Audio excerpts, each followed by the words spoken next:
This paper is titled Altered Consciousness After Descartes, Whitehead's Philosophy of Organism as Psychedelic Realism. Part 1, Altered Consciousness, an interesting subject for study. Modern science and natural philosophy since Descartes have been saddled with the same problem. The measurable motions of matter and the invisible cogitations of mind appear to be of two entirely distinct ontological kinds. For this reason, the so-called hard problem of consciousness remains one of today's most hotly contested scientific and philosophical frontiers. In this chapter, I argue that finding a solution requires deconstructing the frame that creates the problem in the first place.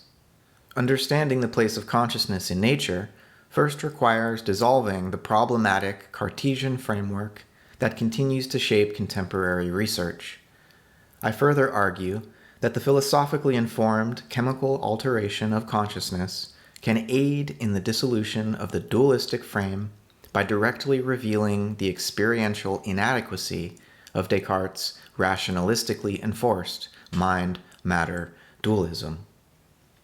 After briefly reviewing the Cartesian residues in contemporary consciousness studies, I return to the origins of the problem in Descartes' Meditations on First Philosophy by analogizing his famous thought experiment to a psychedelic trip.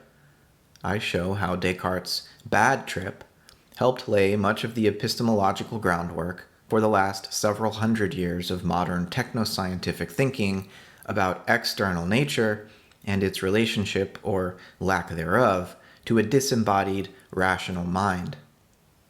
Unfortunately, Descartes' ingenious phenomenological demonstration of the necessary existence of an infinite divinity subtending both finite minds and nature has been less enduring. Aiming to resuscitate this aspect of Descartes' meditations, I lean on the widely acknowledged entheogenic potential of psychedelics while reimagining the nature of the divine ground in Whiteheadian process theological terms. There is much of value in Descartes' meditative exercises, but especially in light of the evidence of psychedelic experience, his substance dualism must be critiqued and reconstructed in light of Whitehead's process-relational philosophy. I argue that Whitehead's organic reformulation of consciousness more adequately addresses and incorporates the metaphysical significance of psychedelic experience, opening up the possibility of a psychedelic realism that allows consciousness researchers to take the ontologically revelatory nature of such experiences seriously. While the Cartesian approach has left a deep imprint on contemporary science and culture, it is also the case that explicitly criticizing Descartes' mind-matter dualism has become obligatory for acceptance into the ranks of professional neuroscientists and philosophers of mind. With a few notable exceptions, such as neuroscientist Christoph Koch, who argues for a panpsychist version of integrated information theory, most neuroscientists take it as a matter of course that one way or another the mind is ultimately reducible to brain activity. This is a paradigmatic assumption following from the materialist metaphysics undergirding contemporary neuroscience, rather than a scientific finding resulting from said research. Philosophers such as Daniel Dennett give voice to the metaphysical mainstream by arguing that consciousness is merely a, quote, user illusion emergent from neural patterns. But recent ethnographic research has revealed how many neuroscientists, having convinced themselves that mind is illusory and that only matter is real, nonetheless continue to go on living their lives outside the laboratory as if they were genuine selves capable of meaningful thought and purposeful action. Cartesian dualism is thus proudly dismissed in theory, only to be quietly reaffirmed in practice. As Whitehead once quipped, quote, "Scientists, animated by the purpose of proving that they are purposeless, constitute an interesting subject for study."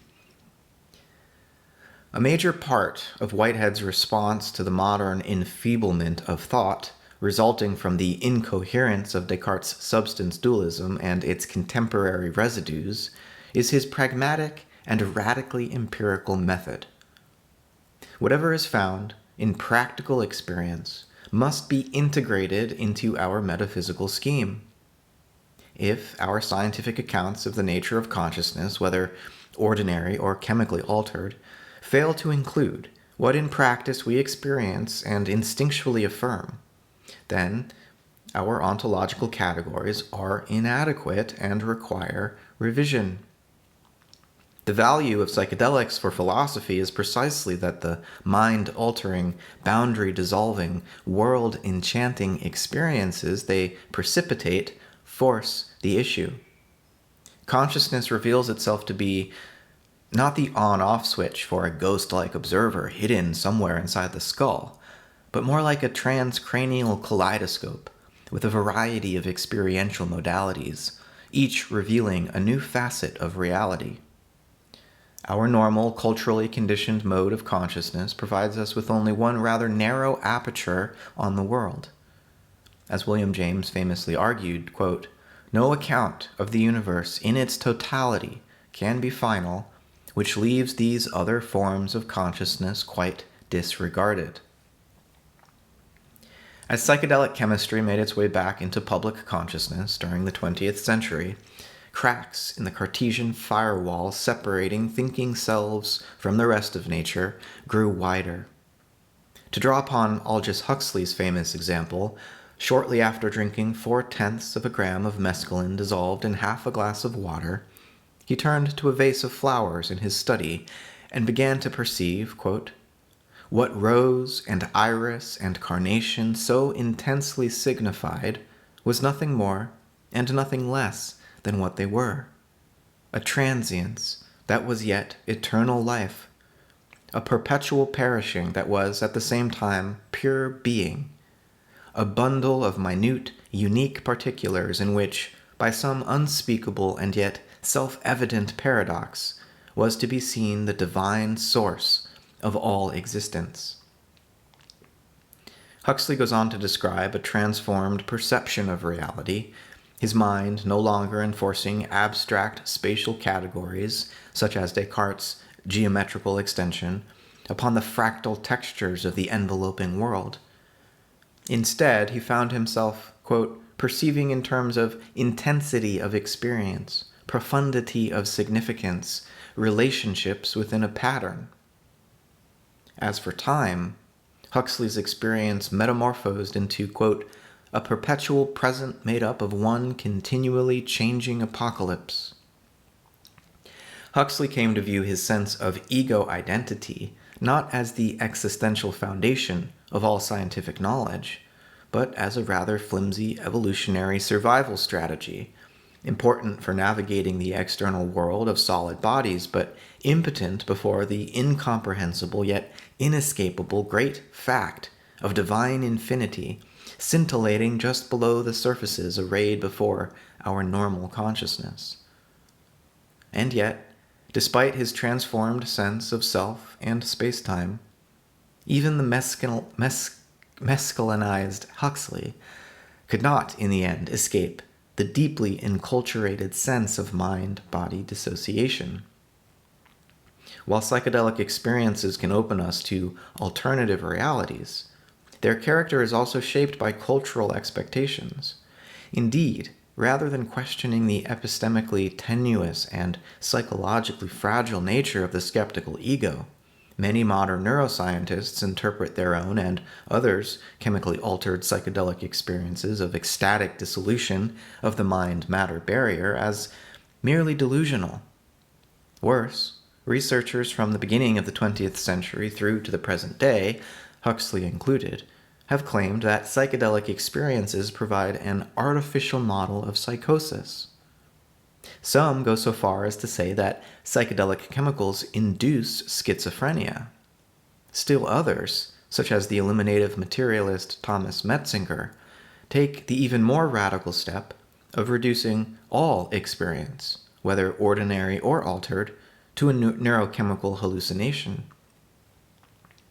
In contrast to such dismissals, Whitehead's process philosophical approach allows researchers to take entheogenic consciousness seriously as revelatory of realities ordinarily hidden by our mistaken self-conception as skin-encapsulated egos, to use psychedelic philosopher Alan Watts' favorite phrase. Psychedelic modes of experience tend to be emphatically participatory and incarnational in orientation and effect, terms inspired by Whitehead that I define later. So it is no surprise that the modern rational mind, first formed in the 17th century by Descartes' doubting and disembodied imaginations, would tend to dismiss or pathologize such effects. But what if Descartes' conjuration of a deceitful demon and the ontological, psychological, and somatic alienation that has followed in its wake is itself the paranoid hallucination?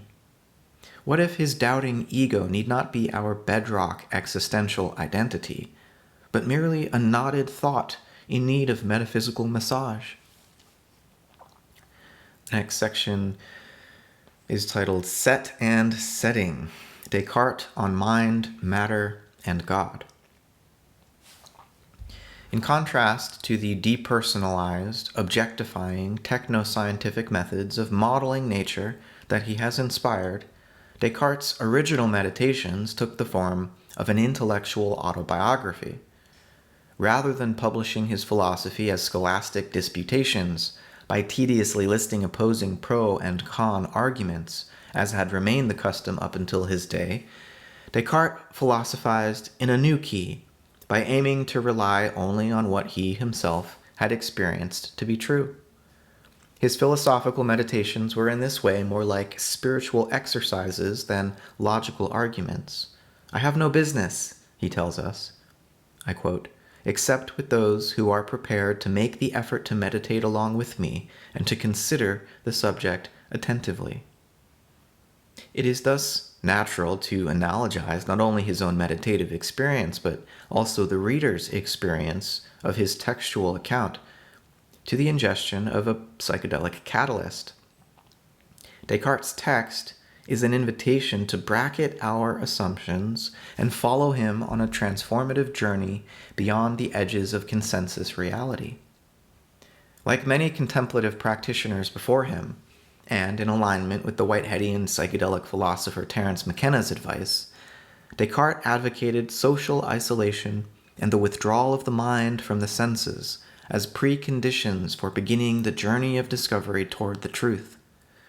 His method is a kind of soul splunking, paradoxically affirming by inverting Plato's heliotropic allegory by returning to the darkness of the cave, snuffing out his senses, and allowing his soul to adjust to the inner light of the eternal idea, that is, the infinite God form upon which all finite things above and below will be found to depend.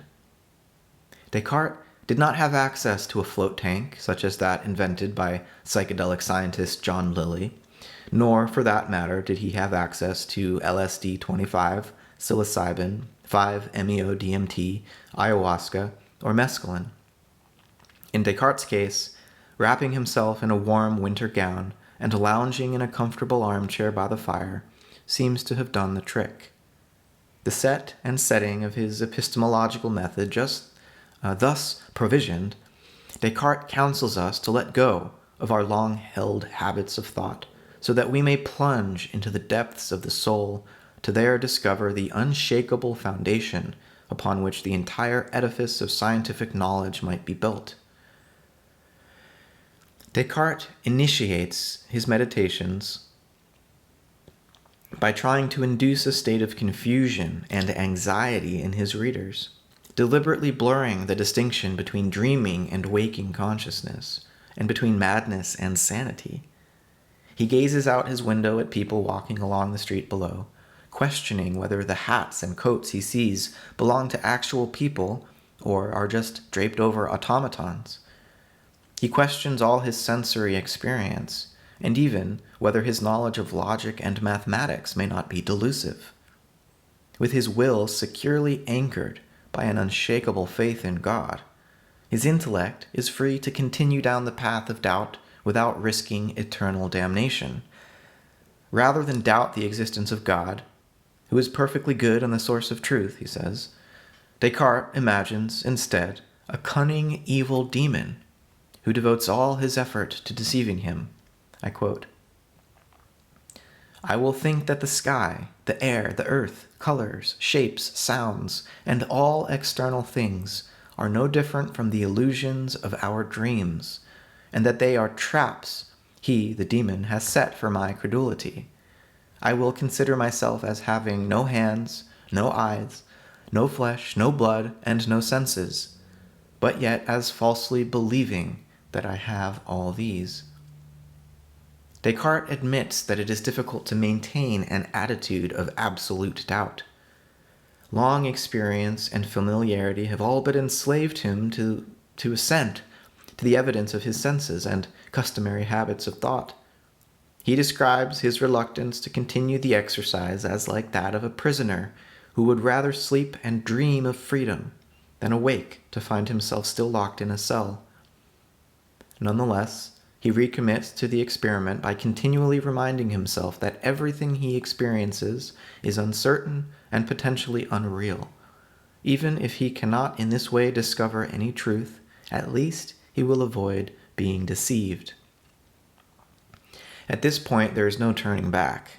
The only way out is through. Descartes has plunged himself into an epistemic whirlpool.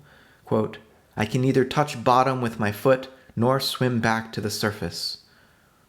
A century and a half later, Immanuel Kant would begin his critique of pure reason, caught in a similar web of perplexity, burdened by questions which he cannot dismiss, for they are essential to his own existence, but which he also lacks the power to answer. Descartes, nearly drowning in doubt, flails about in search of something that the deceitful demon, Lord of Doubt, cannot touch.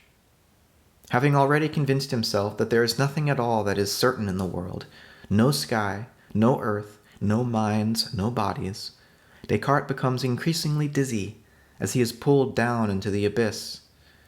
Finally, when doubt has twisted his mind nearly to the breaking point, he realizes in a flash of insight that he himself must exist, for who else could be deceived? The demon will never bring it about, he says, that I should be nothing as long as I think I am something. The demon can torture my body, confuse my senses, and even delude my understanding. But no demon could ever disavow me of myself. Descartes then first utters his famous statement, quote, "I am, I exist." It is not meant in this context as a mere logical proof. He is not deducing the necessary end of a chain of reasoning about experience. He is, rather, enunciating the experientially verified free creation of an intellectual intuition. Descartes' more commonly quoted, "I think, therefore I am," does not occur in the Meditations. He phrases it in this more syllogistic way in other works for different audiences and purposes. His statement in the Meditations, "I am, I exist," is more akin to a magic spell or spiritual incantation declaring his own existence under God. It is an act of faith that is at the same time indubitable, functioning as an autochthonous nexus, or Ouroboros chiasm, wherein the cognitive powers of willing and knowing, as well as their proper ends, the good and the true, coincide and co-generate. Descartes intends his cogito to be taken as a finite reflection of the fact that we as human creatures are created in the image of an infinite divine creator.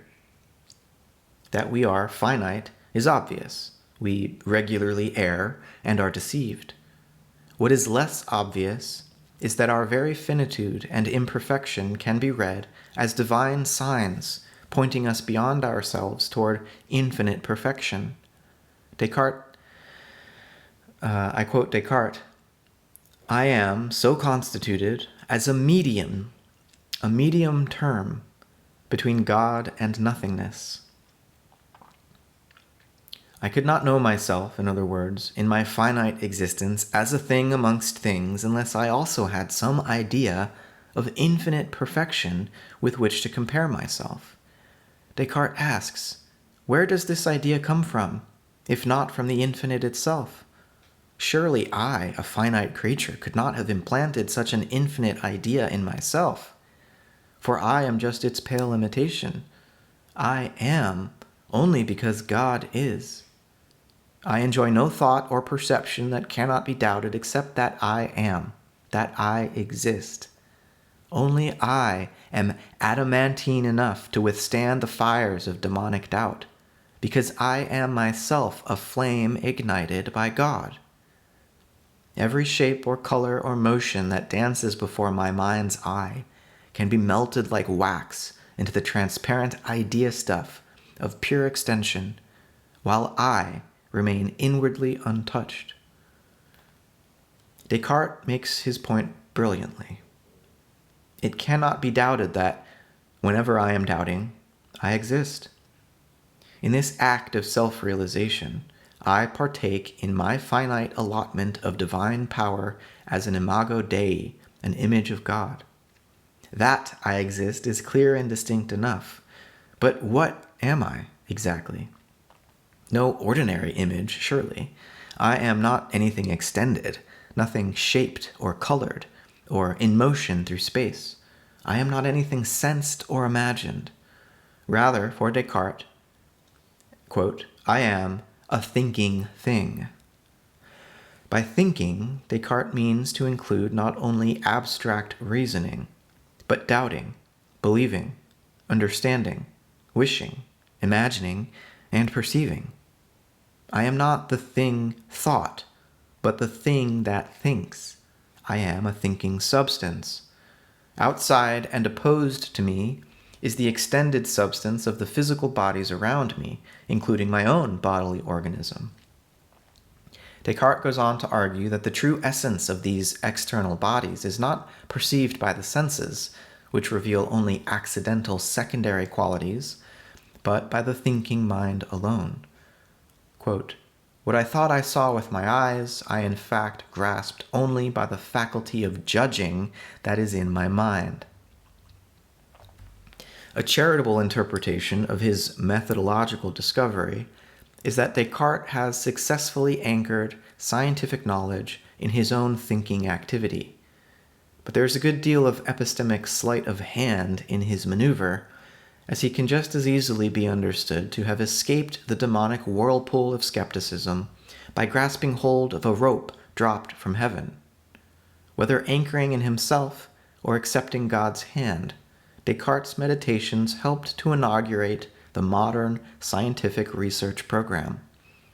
Nature was to be understood as a machine obeying mathematically determined laws of motion, and the human mind as set above and divinely predisposed with just the right ideas to reverse engineer it. Descartes proposed a divided world of two substances linked only by divine fiat.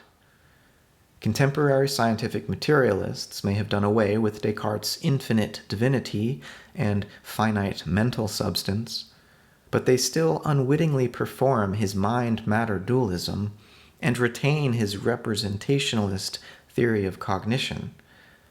Representationalism is the theory of cognition which posits that mind, whatever it may turn out to be, comes to have knowledge of external material reality only through its own internal representations or ideas. The apparent world we experience is thus at best a virtual one with no direct connection to the real world beyond us. Residually Cartesian representationalist accounts of cognition inevitably lead to claims such as Metzinger's that all consciousness, whether ordinary or chemically altered, is hallucinatory. Anil Zeth, another neuroscientist, in his book Being You, just published earlier this year, says the same thing, that consciousness, ordinary or altered, is a sort of controlled hallucination. In this context, Whitehead complained nearly a century ago that, quote, some people express themselves as though brains and nerves were the only real things in an entirely imaginary world. And the next section is titled Whitehead's Philosophy of Organism Toward a Psychedelic Realism. Whitehead celebrates Descartes' discovery that, quote, subjective experiencing is the primary metaphysical situation which is presented to metaphysics for analysis. But he rejects Descartes' substance dualism and representationalist mode of thought. Descartes' concepts of mind, matter, and God must all be reimagined. This section thus brings Whitehead's metaphysical scheme into conversation with Descartes in search of a more concrete and experientially grounded account of reality, both natural and divine. If Descartes' meditations were just a bad trip, the solipsistic consequences of which he escaped only by recourse to a deus ex machina, what other avenues might be open for a psychedelically informed philosophy to reimagine the place of consciousness in nature? Whitehead's organic realism provides one especially promising route. In the wake of the perceived excesses of British idealism and the profound challenge to mechanistic materialism resulting from the early 20th century revolutions in physics, Whitehead sought to construct a more adequate account of the human mind's relationship to a creatively evolving cosmos. In contrast to the Cartesian representationalist epistemology, which skeptically abstracts the knowing mind from the mechanical nature it claims to know, Whitehead's organic, participatory, and incarnational approach reminds scientists that all their knowledge of nature not only presupposes bodily engagement and energetic transaction with concrete natural processes, their conscious knowing must itself also be an expression of these same energetic processes.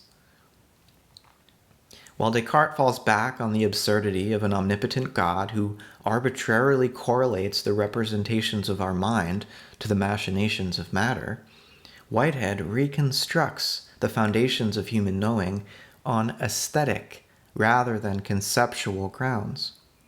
In other words, feeling becomes the basis of our cognitive powers, rather than disembodied reflection upon abstract ideas.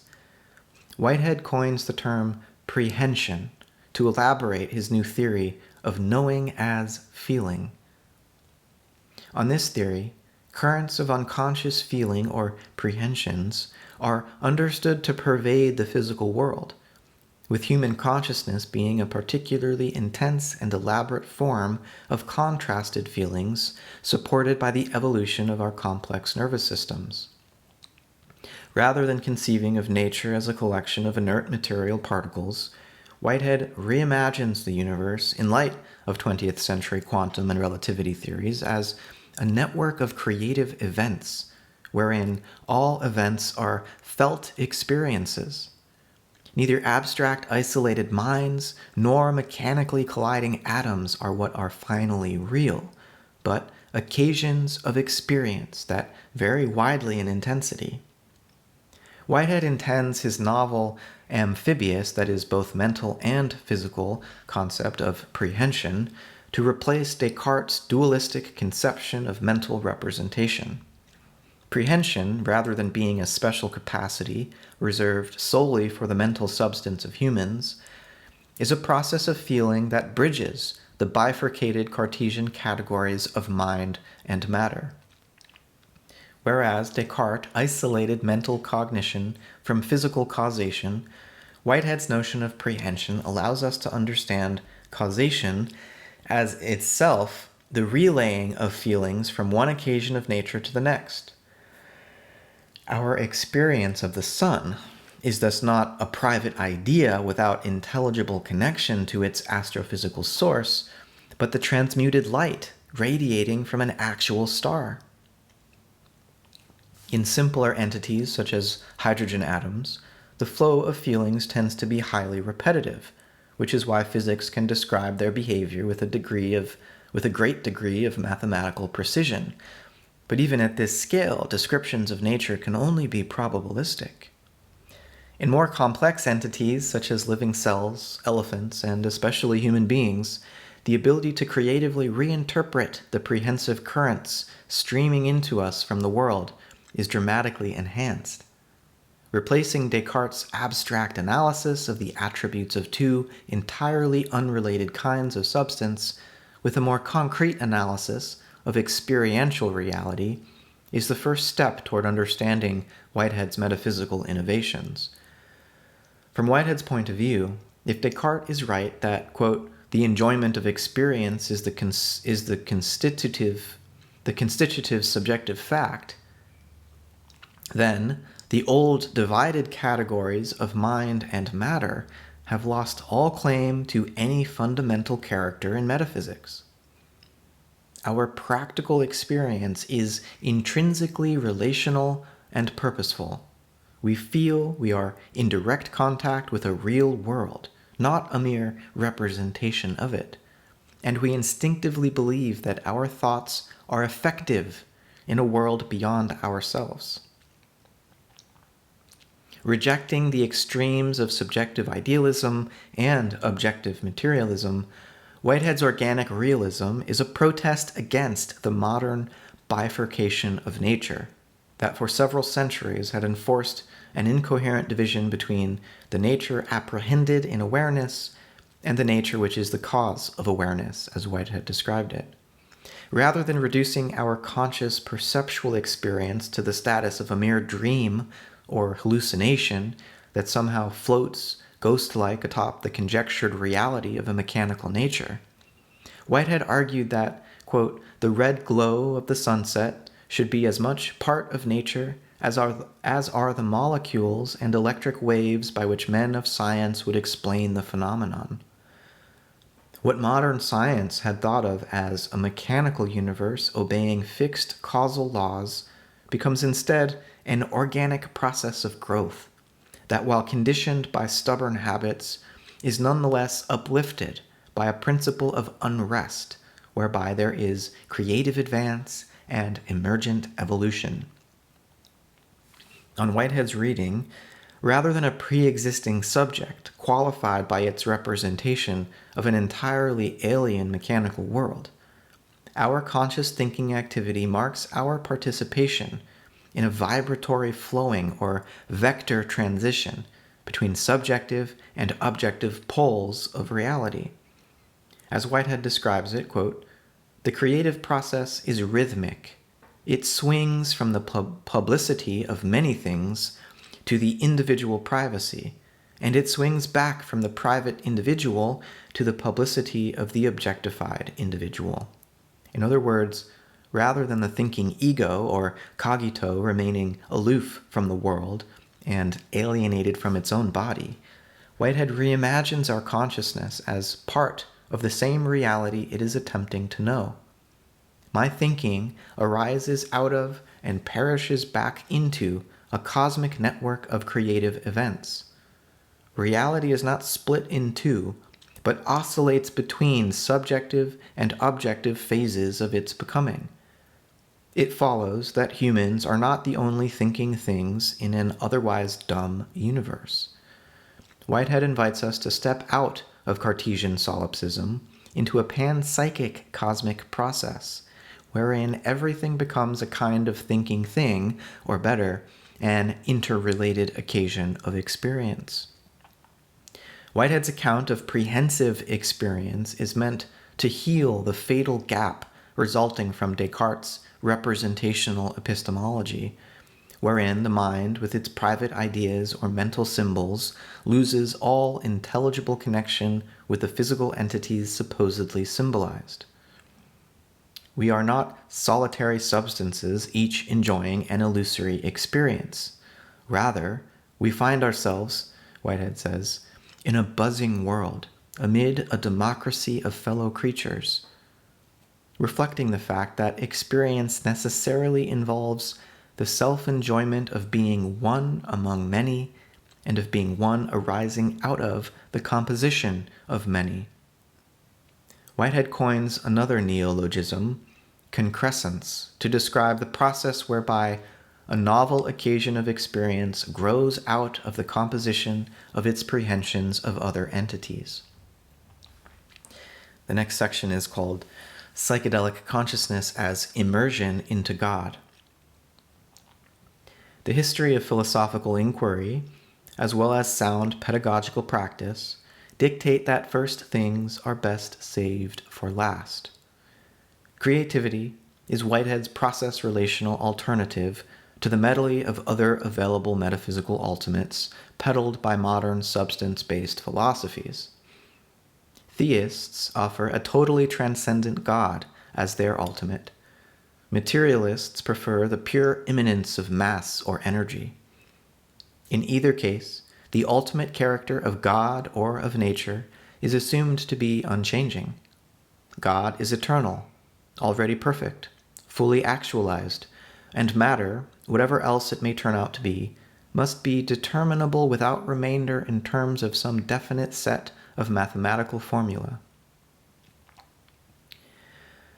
In contrast to such typically modern views, wherein what we are as conscious creatures is determined in advance by laws of nature or divine decree, Whitehead's category of creativity invites us to re-inhabit reality as an open-ended evolutionary adventure.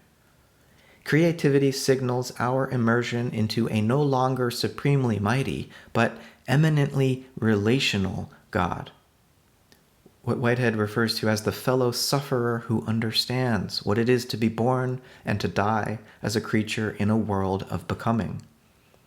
It is here that Whitehead's philosophy can be understood not only as a psychedelic phenomenology, as both researchers Lenny Gibson and Peter Justet Hughes have skillfully suggested, but as a form of psychedelic realism. Whereas philosophies of the Cartesian strain imagine both God and the human mind as transcendental onlookers upon a world in which they do not really belong, Whitehead reminds us of the dim background in our experience from which we derive and to which we return. Quote, "We are not enjoying a limited doll's house of clear and distinct things, secluded from all ambiguity. In the darkness beyond, there ever looms the vagueness which is the universe begetting us." In the Cartesian mode of thought, the entire environing world, in all its concrete particularity, qualitative complexity, and aesthetic ambiguity, is reduced to the uniform geometrical idea stuff of res extensa. It is as though Descartes, in order to avoid drowning in doubt, found it necessary to transmute everything real between earth and sky into something ideal and thus more conceptually manageable. Descartes' method thus reduced nature to the human mind's quantitative representation of it as mere extension, a geometrical grid.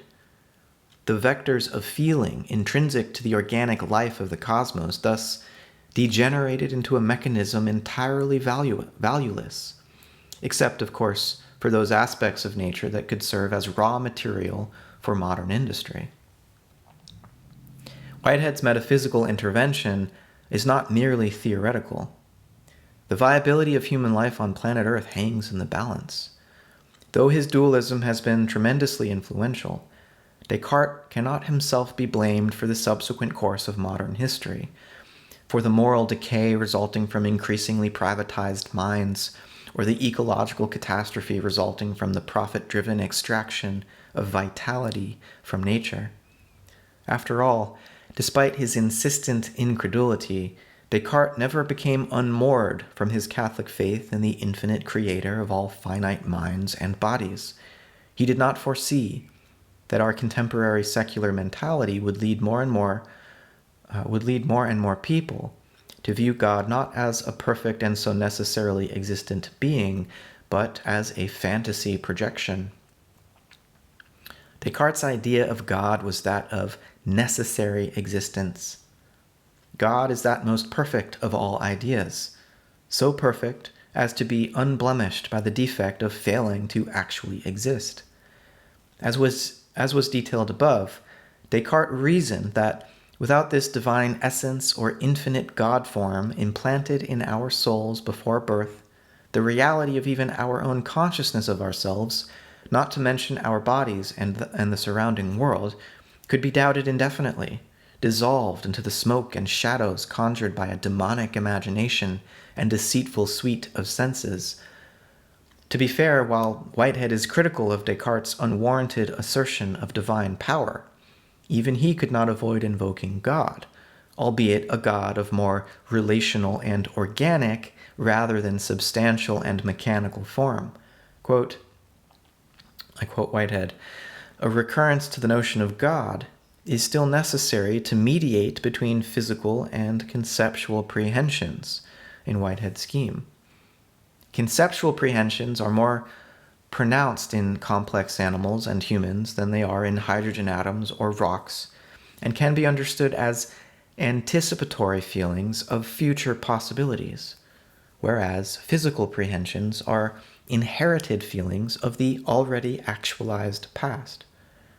Whitehead describes his God as akin to a cosmic poet, beckoning rather than commanding all finite actual occasions of experience toward the most beautiful possible future.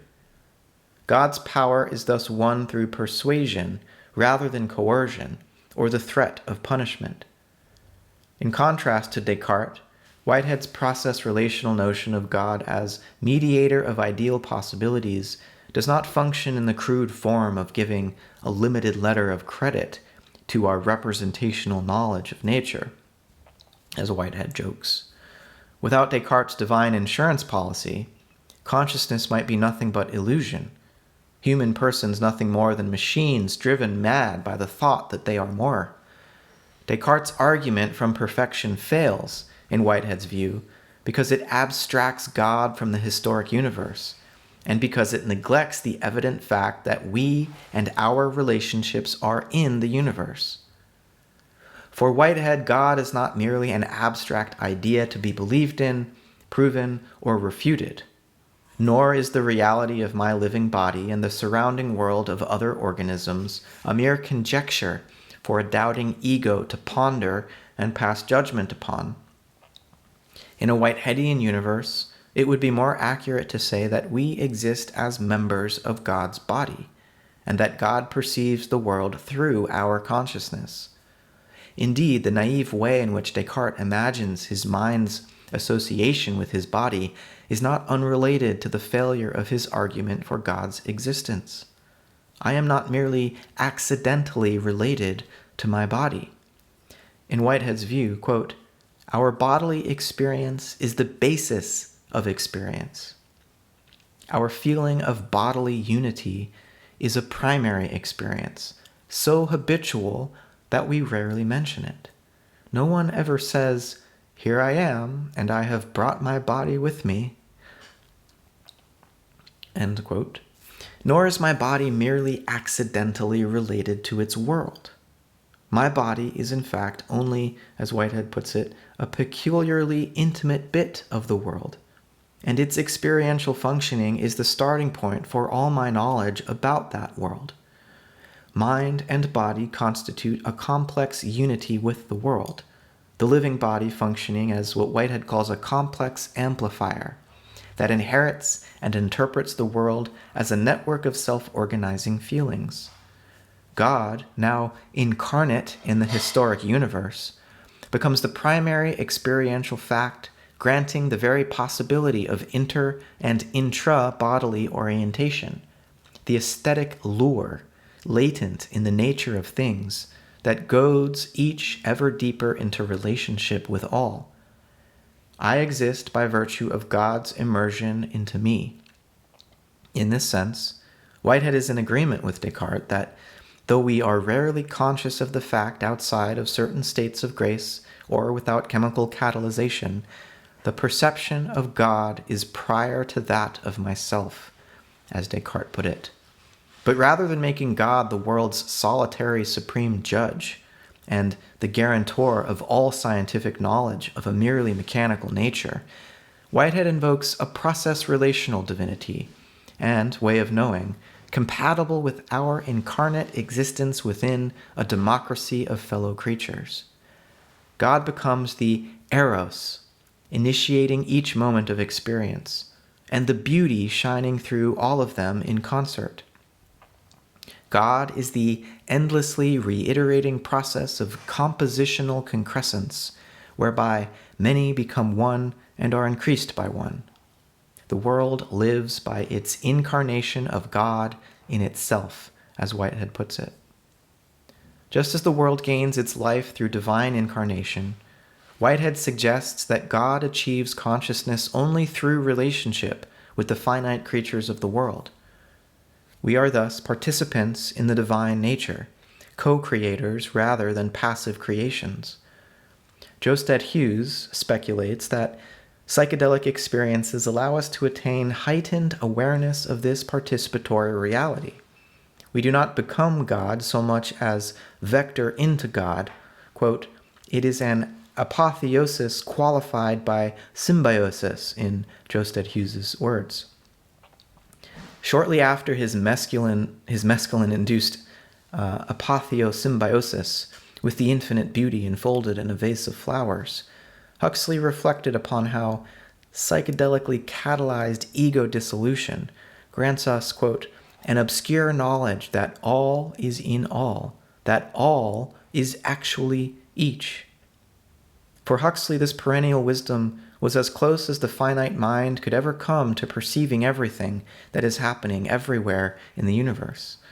It is akin to Whitehead's incarnational and participatory rendering of Descartes' notion of divine perfection, which is rooted in our sense of value, for its own sake, of the totality of historic fact in respect to its essential unity. I quote Whitehead at length. For example, take the subtle beauty of a flower in some isolated glade of a primeval forest.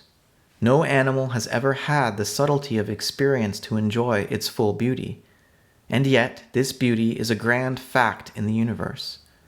When we survey nature and think however flitting and superficial has been the animal enjoyment of its wonders, and when we realize how incapable the separate cells and pulsations of each flower are of enjoying the total effect, then our sense of the value of the details for the totality dawns upon our consciousness.